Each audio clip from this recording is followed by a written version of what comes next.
कहानी की शुरुआत में हमें रास्ते में जाते हुए दो बसें इसको दिखाया जाता है। उस बस में बहुत सारी फीमेल स्टूडेंट्स होती हैं जो वे सब ने क्लास के लिए जा रही होती हैं। उन्हीं में से एक का नाम मिठू को था, जो दिखने में काफ़ी प्यारी थी। वो अपनी नोट्स बुक में कुछ लिख रही होती है। तब उसकी फ्रेंड्स उसे कहने लगती हैं कि क्या तुम हर वक्त लिखती रहती हो? क्या मिलेगा इस तरह की नोट्स बनाने से? यहाँ देखो, सभी लोग एंजॉय कर रहे हैं, तुम भी क्यों नहीं करती? ये कहकर उसकी फ्रेंड उसकी नोटबुक को छीन लेती है और उसका पेन नीचे गिर जाता है और वह अपना पेन उठाने के लिए जैसे ही झुकती है, तभी हम देखते हैं कि उस समय कोई चीज़ बहुत तेजी से आती है और उस लड़कियों के साथ उन दोनों बूसेस को आधे पर से ही काट देती है, जिसकी वजह से सारी की सारी लड़कियां दो हिस्सों में कट जाती हैं। इसी के साथ जैसे ही मितसु को ऊपर उठती है, तब ये देखकर काफ़ी हैरान हो जाती है कि ये क्या हो गया। अब क्योंकि वह नीचे पेन लेने के लिए चुकी थी, इसीलिए बच गई थी। ये देखकर बहुत ज़्यादा डर जाती है और बस से उतरकर भागने लगती है। यहाँ पर हमें पता चलता है कि इन सभी को काटने वाली चीज़ कुछ और नहीं बल्कि हवा ही थी जो सभी को काट रही थी। ये हवा अब मिथ शोको के पीछे भी पड़ जाती है। ये देखते हुए मिथ्स को चिल्लाते हुए काफ़ी तेजी से भागने लगती है। भागते समय उसे आगे 4 लड़कियां और भी दिखाई देती हैं और वो उन्हें झुकने के लिए कहती हैं, लेकिन काफ़ी देर हो चुकी थी। वो हवा उन्हें भी आधे पर से काटकर चली जाती है, लेकिन उनमें से मित्सु को एक लड़की को बचा लिया था कि तभी इन्हें कुछ साइकिलिंग करते हुए लड़कियां नजर आती हैं जो कहीं पर जा रही थी। उन्हें भी ये बचाने की कोशिश करती हैं, लेकिन वो हवा उनके साथ भी वही करता है जो अभी इनके दोस्तों के साथ हुआ। और इसी दौरान वो लड़की भी मारी जाती है जिसे अभी उस अदृश्य चीज से बचाया था। अब वह ये देखकर काफी डर जाती है और वह इधर उधर भागने लगती है। आगे हम देखते हैं कि मितसु एक नदी के पास जाती है तो वह यह हैरान हो जाती है कि उस नदी में भी पहले से बहुत सारी डेड बॉडीज पड़े हुए थे, जिसने हवा ने यानी उस अदृश्य चीज ने काट दिया था। वहां से वह एक डेड बॉडी के कपड़े लेकर चेंज कर लेती है। अगले सीन में हम देखते हैं कि मिथको चलते चलते एक स्कूल में पहुंच चुकी है, जहां पर और भी बहुत सारी फीमेल स्टूडेंट्स थी। उनका यूनिफॉर्म मिथको के फॉर्म से काफी डिफरेंट था, यानी यह भी था कि वह तो उनके स्कूल के स्टूडेंट तो नहीं थी। कि तभी एक लड़की मित्सुको के पास आती है और उससे कहने लगती है कि तुम कैसी हो। दरअसल देखा जाए तो वह लड़की उसकी बेस्ट फ्रेंड थी, लेकिन मितसुको उससे पूछती है कि क्या तुम में मेरी बेस्ट फ्रेंड हो, कि उसे कुछ भी समझ में नहीं आ रहा था कि उसके साथ हो क्या रहा है। वह काफी सदमे में थी। मित्सुको और उसकी बेस्ट फ्रेंड काफी ज्यादा एक दूसरे को प्यार करती है कि तभी वहीं पर तेज हवा चलती है और मित्स को डरकर बिल्डिंग के अंदर चली जाती है। उसकी बेस्ट फ्रेंड को कुछ भी समझ में नहीं आ रहा था कि यह हो क्या रहा है।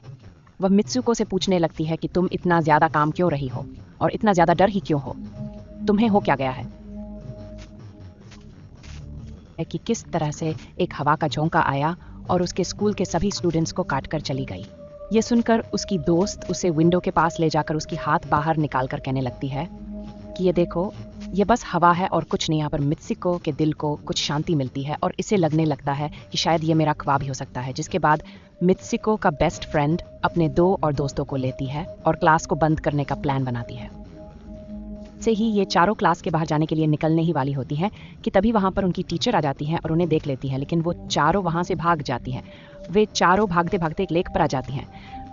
वहाँ पर मिथुको की बेस्ट फ्रेंड अपने दोनों दोस्तों को भी उसके ख्वाब के बारे में बताती है। तभी उनमें से एक लड़की कहती है कि हो सकता है कि ये सच हो, जैसे मिरर वर्ल्ड होती है जहां पर इस दुनिया से ऑपोजिट यानी उल्टा होता है।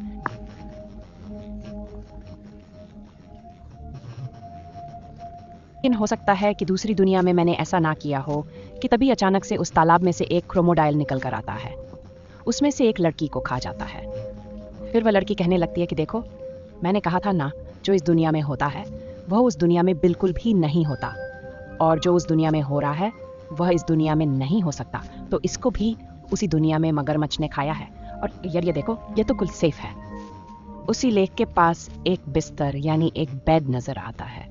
ये चारों उस बेड से तकिए को उठाकर खेलने लगती हैं कि तभी हम देखते हैं दूर से 2 लड़कियां इन्हें देख रही थी। उन दोनों लड़कियों में से एक ब्राइडल बनी हुई थी, क्योंकि ये दोनों लड़कियां आपस में एक दूसरे से शादी कर ली थी। जिसके बाद उनमें से एक फ्रेंड बताती है क्या कि हमें कुछ ऐसा करना होगा जो उस दुनिया में इम्पॉसिबल हो, क्योंकि हमारे किस्मत तो पहले से लिखी जा चुकी है, लेकिन हम इसे बदल भी सकते हैं। जिसके बाद ये सभी लड़कियां अपने स्कूल में वापस आती हैं और नेक्स्ट लेक्चर लेने के लिए क्लास में चली जाती हैं कि तभी मितसू को देखती है उसके पास एक तकिया पड़ा हुआ है। अब जैसे ही वो इस तकिए को उठाने के लिए नीचे झुकती है कि तभी उसकी टीचर पूरे क्लास में गन से फायर करने लगती है और जैसे ही मित्सु को उस तकिए को उठाकर ऊपर देखती है तो उसके क्लास के सभी लड़कियां मार जा चुकी होती हैं। और यहाँ पर एक बार फिर वो बच जाती है जैसे पिछली बार अपने ड्रीम्स में बच गई थी। मित्सुको की टीचर उसके पास आकर कहती है कि तुम्हारी हिम्मत कैसे हो गई इस क्लास को बंद करने की, तुम्हारा भी मरना तय है कि तभी उसी वक्त दो लड़कियां और आ जाती हैं और मित्सुको को बचाकर वहां से भागने की कोशिश करती हैं, लेकिन एक दूसरी टीचर वहां पर आकर उन दोनों लड़कियों को मौत के घाट उतार देती है। अब जितने भी स्टूडेंट्स की जान बच गई थी मित्सुको उनके साथ बाहर भागने लगती है, लेकिन स्कूल की सभी टीचर्स उन सभी लड़कियों पर फायरिंग करने लग जाती हैं। अब यहाँ पर फायरिंग के दौरान सभी लड़कियाँ जैसे ही वहाँ से बाहर आती हैं तो यहाँ पर हवा उन्हें काट देती है। यहाँ पर अब मित्सुको यहाँ पर एक बार फिर से अकेली रह जाती है और वो वहाँ से भागकर क्राउड एरिया से होता हुआ पुलिस स्टेशन में जाती है। वो वहाँ पर सब कुछ बताने लगती है। उसकी ये बात सुनने के बाद पुलिस वाली लड़की उससे कहती है कि लेकिन तुमने स्कूल वाली का कपड़े तो नहीं पहने हुए हैं। और जब वो उसके सामने एक मिरर को रखती है तब मित्सुको उस मिरर में देखती है कि वो तो एकदम से बदल गई होती है और लोग उसे मित्सुको के नाम से नहीं बल्कि उसे किसी और नाम से बुला रहे थे। यहाँ पर हमें पता चलता है कि उसकी शादी होने वाली थी। तब वही पुलिस ऑफिसर उसे उसकी शादी के लिए लेकर जाती है। ये देखकर आसपास के लोग उसे कंग्रेचुलेशंस दे रहे थे। अब जैसे ही वे सभी उसे लेकर चर्च पहुंचते हैं तो मित्सुको को बेस्ट फ्रेंड भी वहीं पर मौजूद होती है। मिस को उससे पूछने लगती है कि ये सब मेरे साथ क्या हो रहा है। तब उसकी दोस्त उससे कहती है कि अभी खामोश रहो, बस जैसा मैं कहूँ तो तुम वैसा ही करो। और ये कहते हुए वो उसका वेडिंग ड्रेस पहनाती है और उसे वहां जाने के लिए कहती है।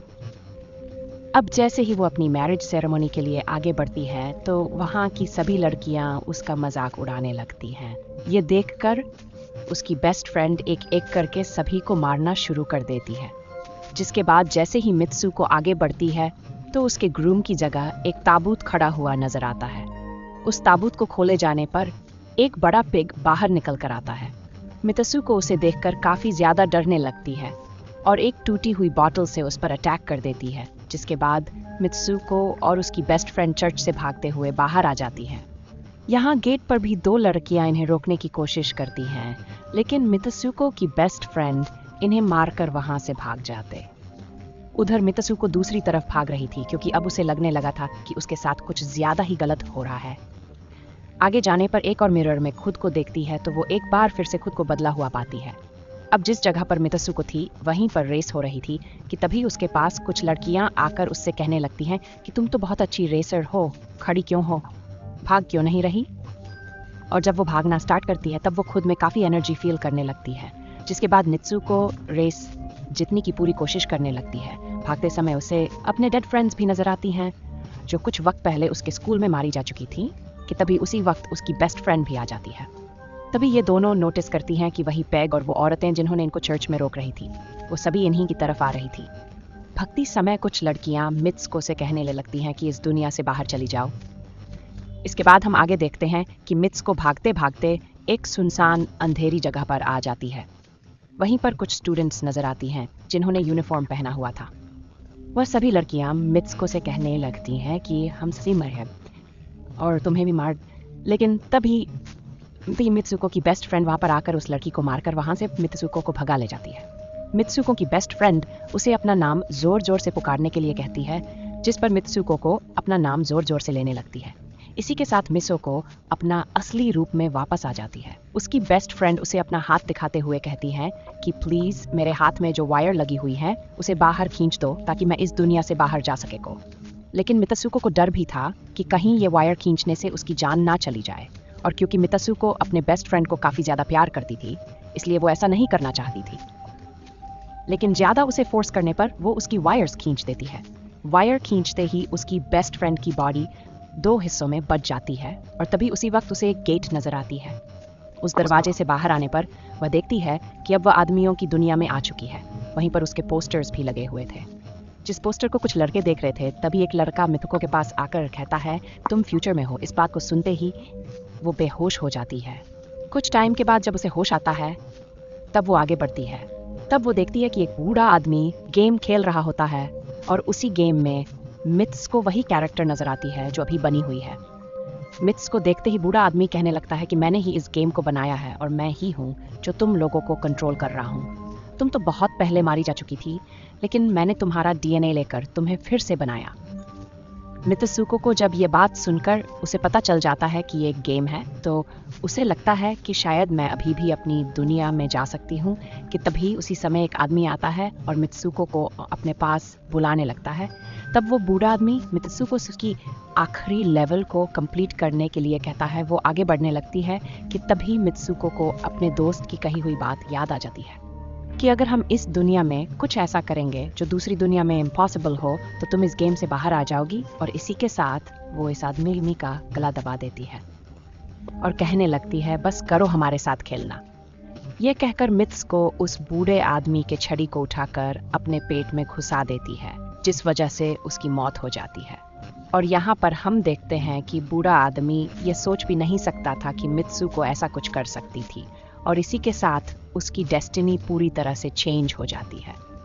वो इस दुनिया में यानी गेम में तो मर चुकी थी, लेकिन असली दुनिया में वो अभी भी जिंदा थी। आगे हमें ये भी दिखाया जाता है कि मित्सुको के बाकी के कैरेक्टर्स भी किसी न किसी वजह से अपने आप को मार लेते हैं और अब वे सभी गेम का पार्ट नहीं थे।